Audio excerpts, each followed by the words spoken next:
Not another emergency, I hope. I had a work function that evening and had to get home in time to change and take a cab downtown. Also, I was tired. Doesn't look that way, but how would I know? She won't tell me her name or what she wants, only that she needs to see you. She's been waiting all afternoon. I groaned, fearing a lengthy consultation, but I was also intrigued.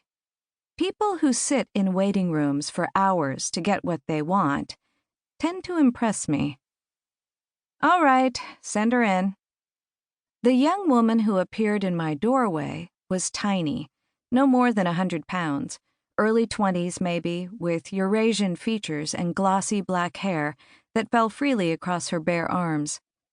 Her yellow cotton dress was wrinkled and quite plain compared to what the generally well-off patients at the medical center usually wore, and she teetered on the kind of high platform sandals that were in vogue that summer, and that were probably keeping the orthopedists busy. One of her toes was wrapped in a grubby Band-Aid. She was fidgety, could barely meet my eyes. My first thought was that she must be a shy former patient with symptoms that embarrassed her. Yet she didn't look familiar. "Are you Mrs. Natalie March?" she asked softly, managing even in that short sentence to insert several guttural consonants where they didn't belong. A Russian accent. "I am," I said in a light tone, hoping it would help her relax. She blushed. "I am sorry for problem. I am sorry. English language is not good." "We could speak Russian if you prefer." I'd grown up speaking Russian with my immigrant parents.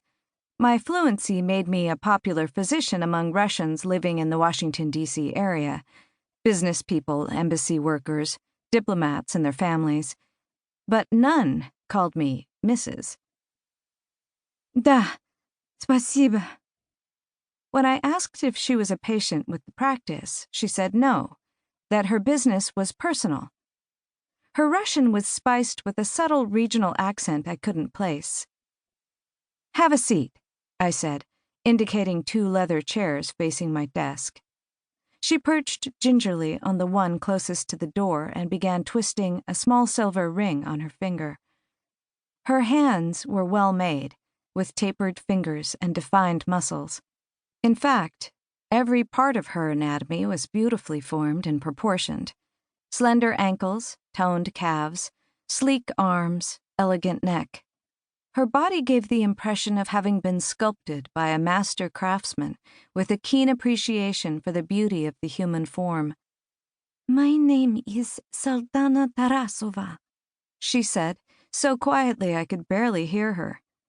I remained silent, knowing there was more to come. After a long pause, her dark eyes, flourishes of eyeliner accentuating their rising slant, flicked up to meet mine. "I am cousin." I offered what was probably a rather stiff smile.